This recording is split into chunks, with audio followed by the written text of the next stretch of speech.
Sejam todos bem-vindos ao canal Advogado Completo. Meu nome é Ravi Savaia e o vídeo de hoje a gente vai falar sobre os princípios constitucionais.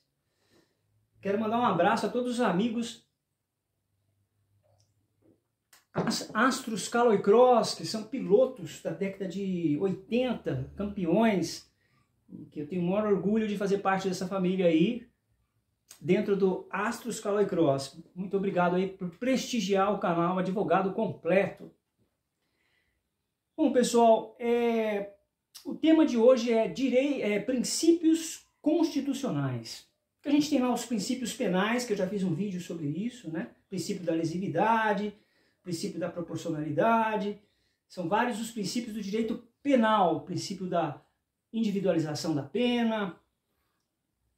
Só que quando a gente fala de princípios constitucionais, é outra matéria.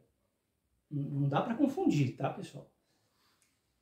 Então, eu quero mostrar que esses princípios constitucionais a gente não vai encontrar num livro só, falando de todos os princípios. Requer uma pesquisa, né? E qual foi minha fonte de pesquisa? Os livros, a internet.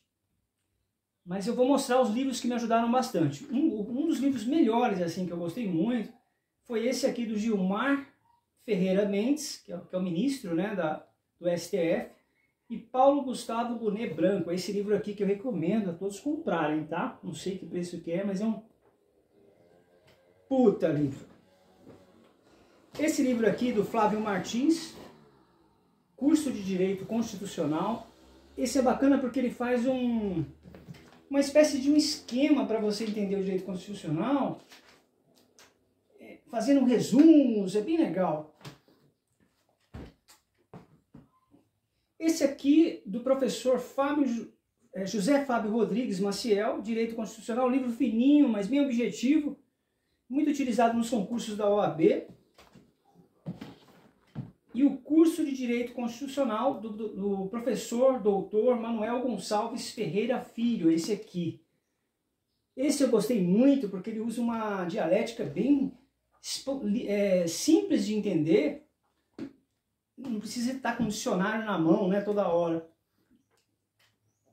Vamos lá, pessoal. Primeiro conceito, né, de princípios constitucionais. Os princípios constitucionais, eles determinam a estrutura de aplicação das normas. No caso, das normas constitucionais. Então, esses princípios vai dizer como as normas da Constituição devem ser aplicadas. Já os métodos de interpretação da Constituição definem o caminho que o intérprete deve percorrer para atingir o seu objetivo de interpretação. Então, quando a gente fala de princípio constitucional, a gente está falando também de como que o intérprete vai utilizar esse instrumento que são os princípios constitucionais para aplicar a norma constitucional e para compreender aquela norma constitucional.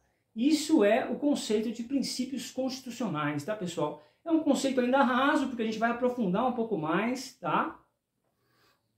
Porque quando a gente fala de interpretação, a gente está falando de hermenêutica jurídica, ou hermenêutica constitucional, que é a ciência que estuda a interpretação da Constituição. A hermenêutica é uma atividade interpretativa do direito.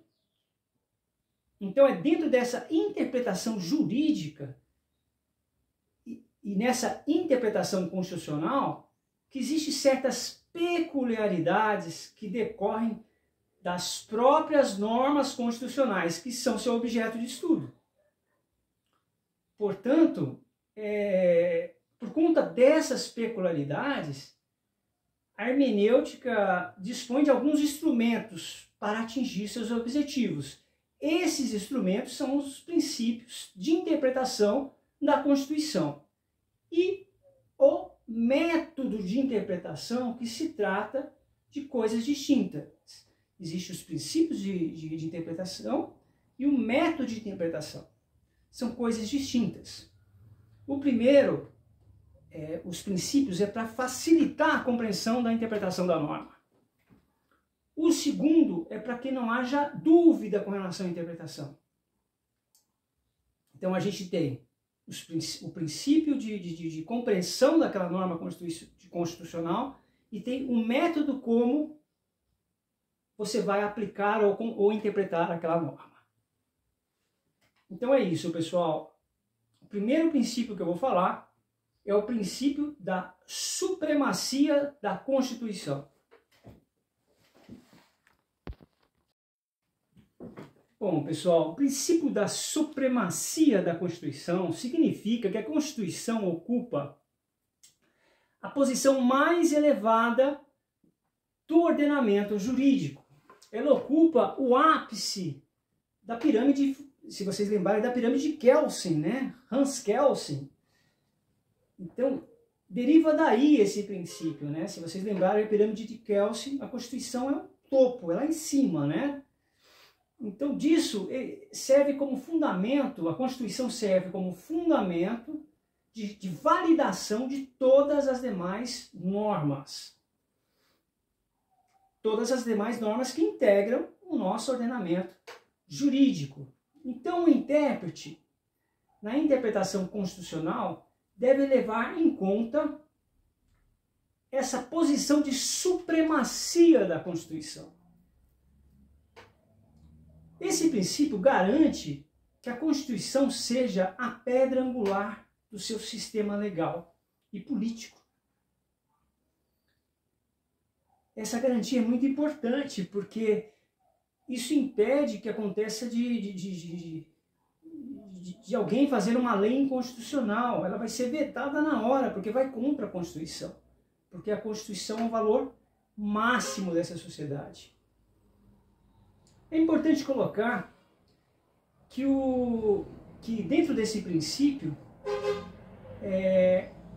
garante também a proteção dos direitos individuais, a limitação do poder estatal, tudo isso que está dentro da Constituição, né? Todos são iguais perante a lei, o ser humano precisa de garantia, o controle do Estado, do poder estatal. E o princípio da supremacia da Constituição garante esses valores.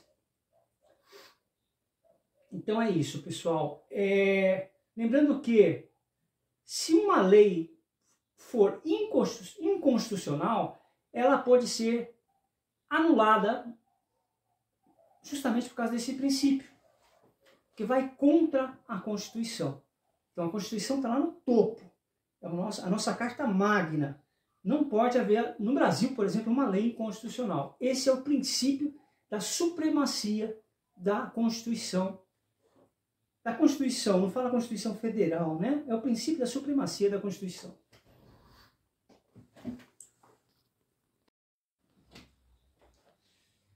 O segundo princípio, também muito importante, é o princípio da unidade da Constituição. O que significa o princípio da unidade da Constituição? Significa duas coisas, ele se baseia em dois parâmetros. Primeiramente, significa que a Constituição confere um caráter sistemático à ordem jurídica, ou seja, ela faz com que a ordem jurídica seja uma unidade, seja um sistema. Isso ocorre porque os valores consagrados na Constituição permanecem em todas as normas jurídicas, do ordenamento jurídico, né? Em segundo lugar, um outro parâmetro, que esse princípio significa que a própria Constituição deve ser interpretada como um sistema de modo a se afastar eventuais antinomes em seu texto, bem como a ideia que existe uma hierarquia às normas originais da Constituição. Esse princípio diz que a Constituição deve ser encarada como um todo unitário. Então, afasta os antinomes, né,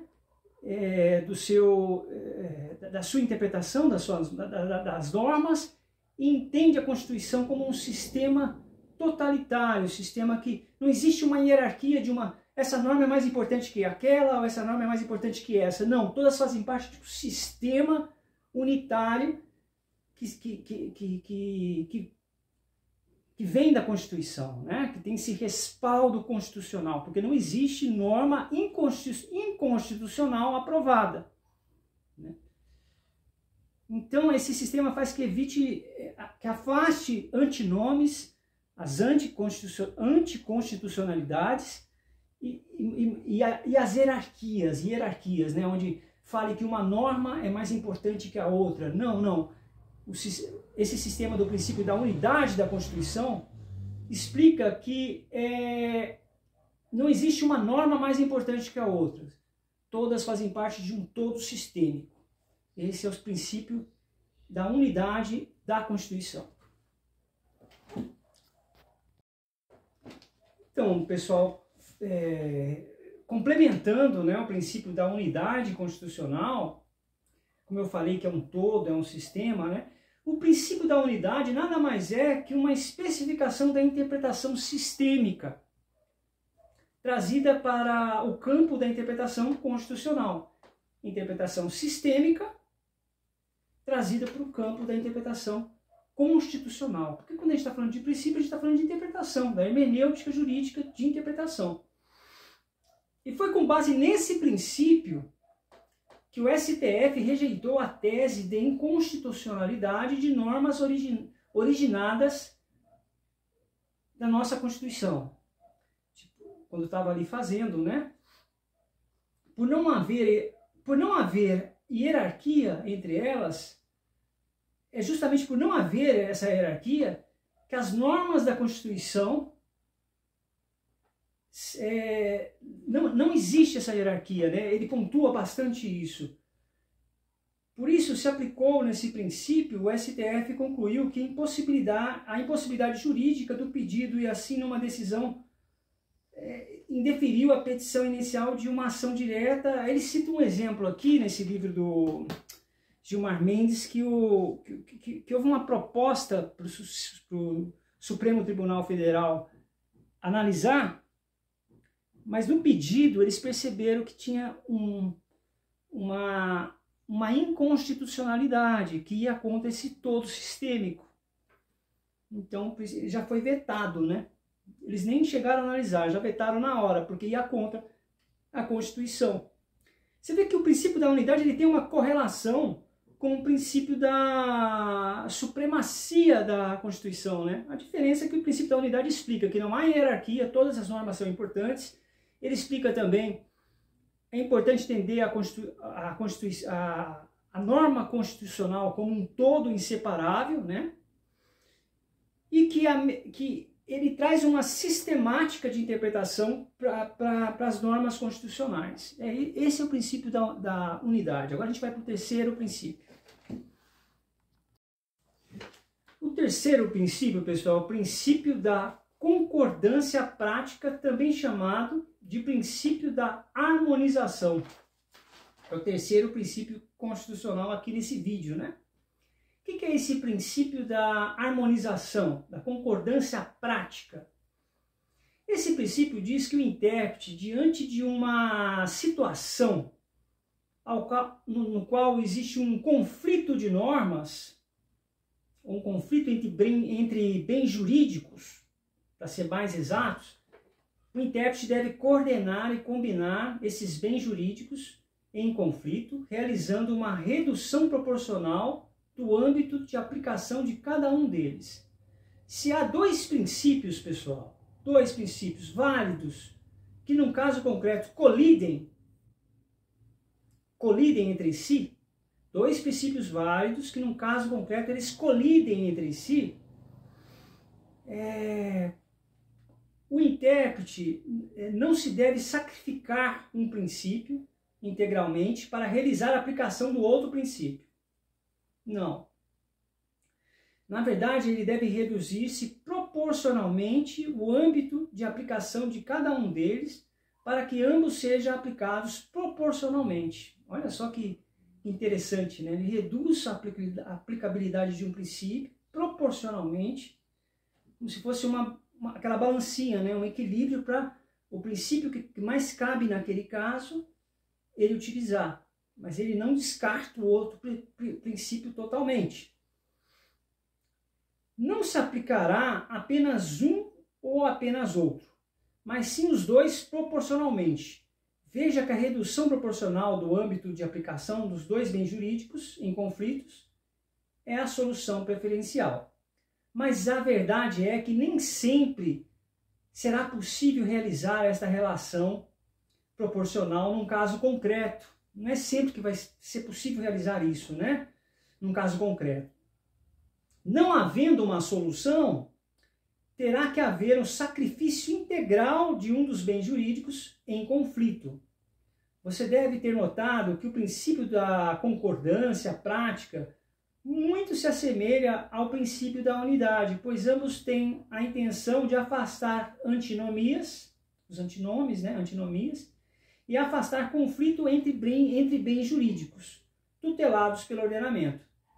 Mas qual seria a diferença entre eles? A diferença é que o princípio da concordância prática se aplica ao caso composto diante do intérprete, que se vê diante de uma situação em que existe a colisão entre dois princípios. Então ele tem que buscar uma forma, né, uma forma de harmonizar proporcionalmente na interpretação desses dois princípios. Fala aí de um acordo entre os dois bens envolvidos, né? Já no princípio da unidade, é uma interpretação abstrata, né? Essa é a diferença do princípio da unidade e o princípio da concordância prática, também chamado de princípio de harmonização, tá bom? Agora a gente vai falar sobre o princípio da correção funcional, também chamado de princípio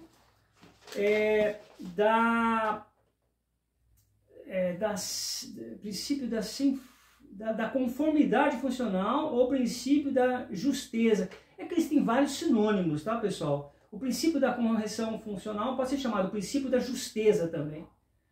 Quando falamos em justiça, aqui não estamos fazendo referência a justiças, mas sim ao ajuste. Esse justeza é de ajuste, não de justiça. Que não está separado, né? Mas no âmbito etimológico da palavra, quando a gente fala princípio de justeza, etimologicamente não está ligado à justiça, sim a ajuste. Este princípio impõe aos órgãos encarregados da interpretação constitucional cuidados para que não cheguem a um resultado que subverte ou perturbe o esquema organizatório e funcional que já foi estabelecido pela Constituição. Em outras palavras, os poderes constituídos não podem invadir as esferas de atuação dos demais poderes. Tem que haver um respeito. Mesmo que esteja realizando uma interpretação constitucional, no Brasil, o principal, mas não único, evidentemente, destinatário deste princípio é o STF, porque ele é o encarregado de dar a última palavra sobre a interpretação da Constituição. Então, o princípio da correção funcional, ou da justeza, é a ideia que o intérprete da Constituição, quando exerce a atividade interpretativa, respeite os limites de suas competências. Ele não pode, no exercício da hermenêutica constitucional, ultrapassar os limites que são inerentes da Constituição e da interpretação constitucional. Então, esse princípio, pessoal, pelo que eu entendi aqui, ele impõe limite ao intérprete. Mesmo que ele esteja diante de uma interpretação constitucional, ele não pode ultrapassar limites de poderes, de competências, né? Ele tem que ter um respeito no exercício da hermenêutica, que é a interpretação constitucional, ou constitucionalista, né? Esse é o princípio da justeza. Agora eu quero falar sobre o princípio da presunção de inconstitucionalidade. O que é? Esse é o quinto, né, pessoal? Isso? O quinto princípio, o princípio da presunção de inconstitucionalidade. significa que toda norma se presume constitucional. Ou seja, toda norma tem presunção de validade dentro da Constituição. E essa presunção é relativa, ela não é absoluta. Sendo relativa, ela pode ser afastada ou pode ser convertida em uma presunção absoluta. Isso. Ela será afastada quando houver a declaração de inconstitucionalidade da lei ou o ato normativo.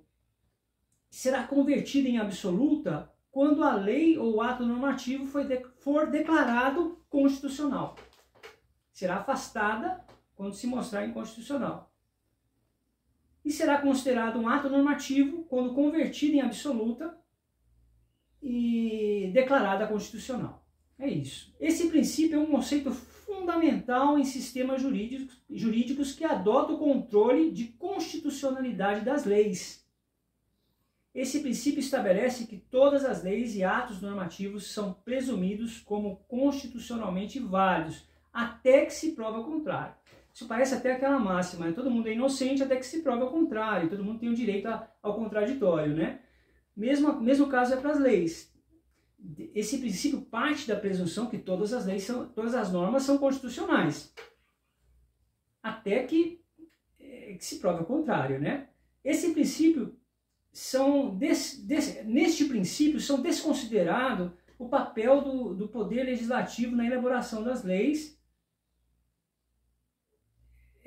Os tribunais devem respeitar a vontade do legislador, desde que essa vontade esteja em conformidade com a Constituição. Repito, os tribunais devem respeitar o poder legislativo, quem faz as leis, né? Desde que essas leis feitas pelo poder legislativo estejam em conformidade com a Constituição. Esse é o princípio da presunção da inconstitucionalidade. Esse princípio está relacionado à ideia que se uma interpretação de uma lei puder ser feita de forma a torná-la constitucional, essa interpretação será preferida. Tá, pessoal? Esse é o princípio da presunção da inconstitucionalidade. Agora a gente vai falar sobre o sexto princípio, que é o princípio da eficácia integradora. O que é esse princípio da eficácia integradora? Também conhecido como o princípio do efeito integrador. Na verdade, é uma especificação do princípio da unidade, pois ele trata da unidade no âmbito político e no âmbito social. Isto é, ele traz o princípio da unidade para ser analisado no campo político e no campo social. Que ele, desde então, ele diz que sendo a Constituição o mais importante instrumento da integração da comunidade, deve-se, na atividade da interpretação constitucional, obter pelo resultado que favoreça a esta interpretação. Esse é um subprincípio do princípio da unidade, né, que traz o princípio da unidade para o campo político e para o campo social. É um subprincípio do princípio da unidade, o princípio da eficácia integradora. O sétimo princípio é o princípio da máxima efetividade. O que é esse princípio? Significa que na interpretação da Constituição deve-se conferir à norma interpretativa seguindo o meio efetivamente a ela, sendo vedado qualquer interpretação que lhe restrinja ou que lhe suprima a efetividade. O princípio da máxima efetividade significa que na interpretação da Constituição deve-se conferir a norma interpretativa no sentido do qual ela seja efetivamente efetiva, sendo vedada qualquer interpretação que lhe restringe esse poder de efetividade ou que lhe suprima esse poder de efetividade. Por isso fala que a norma constitucional ela deve ser efetiva, ela deve ser aplicada, justamente porque é constitucional. Esse é o sétimo princípio. Oitavo princípio, a gente tem um princípio da força normativa da Constituição. não é um verdadeiro princípio de interpretação constitucional. Ele, na verdade, traz um apelo ao intérprete, ele pede ao intérprete que, independente do critério utilizado na interpretação da Constituição, ele deve ter mais efetividade e permanência em suas normas. Então, esse princípio da máxima efetividade, o princípio da força normativa da Constituição, os dois estão bem ligados. Mostra que, se é constitucional, tem que ser efetivo e o intérprete tem que ter efetividade e permanência em seguir aquelas normas de interpretação, se ela é efetiva e constitucional. É comum encontrar na jurisprudência do STF a aplicação do princípio da força normativa para afastar interpretações divergentes da Constituição, como é o caso da relativização da coisa julgada. Como é possível perceber, a definição do princípio da máxima efetividade é muito próxima do princípio da força normativa. Eles estão muito ligados ali, né? O que os difere é que o da máxima efetividade tem aplicação eminentemente no âmbito dos direitos fundamentais, ou seja, ele é evocado para que as normas definidoras dos direitos fundamentais tenham a maior efetividade possível quando interpretadas. Para alguns autores, esse princípio pode ser extraído do artigo 5º do parágrafo 1 da Constituição Federal. 7. O princípio da proporcionalidade. Vamos ver o que fala esse princípio. Ele atua como um critério de aferição da validade de todo ou qualquer ato do poder público e não apenas das leis. A proporcionalidade compreende 3 vetores, 3 máximas importantes, que são as seguintes: adequação, necessidade e proporcionalidade no sentido estrito. Para um ato ser considerado válido, para que ele seja constitucional, é necessário que se entenda cumulativamente nesses 3 vetores: adequação, necessidade e proporcionalidade em sentido estrito. Onde está previsto o princípio da proporcionalidade no nosso ordenamento jurídico? Segundo o STF, ele decorre da cláusula do devido processo legal substantivo, isto é, do devido processo legal em suas acepcias substanciais, ou simplesmente no devido processo legal material. Esse princípio não está expressamente previsto em nossa Constituição. Ele está previsto implicitamente na cláusula do devido processo legal. Tá bom? Vamos agora analisar o terceiro vetor primeiramente da adequação, né? Esse valor significa que o meio escolhido deve ser adequado para atingir os fins almejados. Então fica proibido a adoção de um meio que seja inadequável para atingir o fim que se busca atingir. Já a necessidade significa que o meio escolhido deve ser necessário para atingir o fim visado. Fica proibido qualquer excesso. Então, o meio eleito deve ser um instrumento necessário para a obtenção do resultado do qual o intérprete visa, não se podendo optar por um meio que traga mais prejuízo do que estritamente necessário. Finalmente, a proporcionalidade, em sentido estrito, nada mais é que uma análise da relação de custo e benefício, isto é, para um ato ser proporcional em sentido estrito, ele deve gerar maior benefício que prejuízo. Se ele causar maior prejuízo que benefício, ele será desproporcional, por não atender à máxima parcial da proporcionalidade em sentido estrito. Sendo desproporcional, ele será, consequentemente, inconstitucional. Acho que a gente já está no 10º princípio, eu não sei. O princípio da subsidiariedade. O princípio da subsidiariedade se baseia na ideia que as responsabilidades e as decisões devem ser delegadas para o nível mais baixo ou mais próximo daqueles que são afetados por essas decisões, desde que seja eficiente e eficaz fazê-lo. Neste princípio deferido, o mais importante é que deve haver a delegação, sendo assim a descentralização do poder e da autoridade. Então, evitar intervenções excessivas. O princípio da subsidiariedade sugere que o nível superior pode delegar as funções para os níveis inferiores de poder, para evitar a centralização demasiada a níveis inferiores, que podem sim ser resolvida com muita eficácia, né? Então, nesse princípio da subsidiariedade, é uma palavrinha chata, né? Mas engasga mesmo.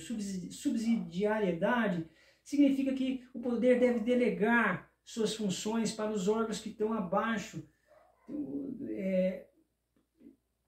dando autonomia a esses órgãos inferiores para agir autonomamente, para tirar a centralização do poder. É como se fosse o poder governamental dando autonomia ao município, para ele agir autonomamente em algumas decisões que estão ali dentro do município. Não precisa ter intervenção do governo ali, entendeu?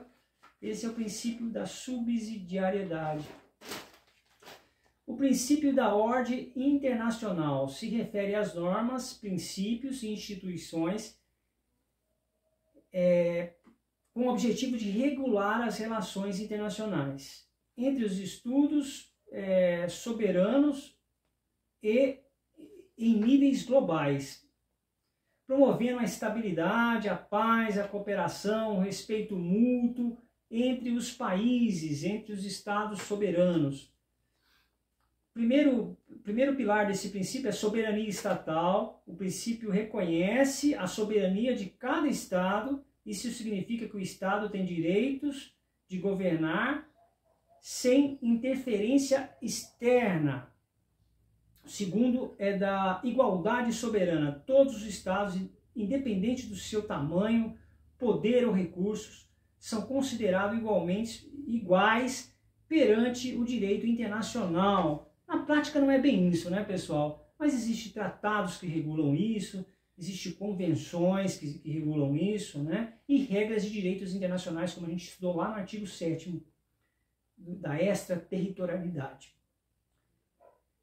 Resolução pacífica de conflitos, cooperação internacional, tudo isso faz parte do princípio da ordem internacional, que é um princípio constitucional, tá, pessoal? É isso, eu vou fechar com esse princípio, depois eu vou fazer um segundo vídeo falando mais sobre os princípios constitucionais. Muito obrigado.